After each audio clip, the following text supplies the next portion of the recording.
Gusto nyo bang malaman kung saan kinuhaan ang mga eksena sa pelikulang Ang Panday?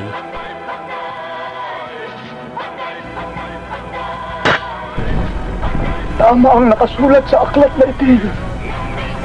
Ikaw, Flavio, ang Panday.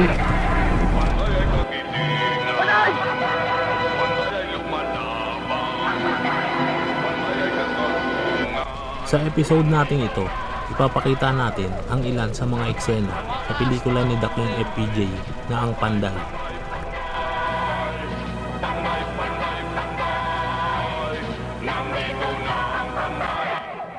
Ipapakita natin kung saan kinuhaan ang ilan sa mga eksena sa pelikulang ito.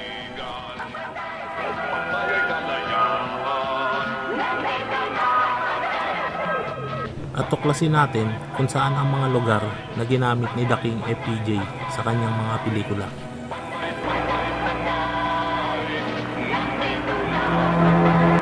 Mula sa Torre ni Brunhilda at dito sa bahay ng manggagamot.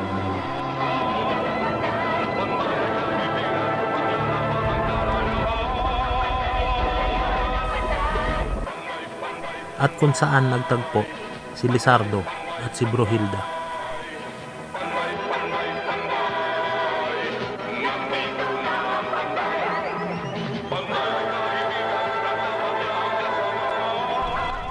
At aalamin natin kung saan makikita ang rebulto ng Panday.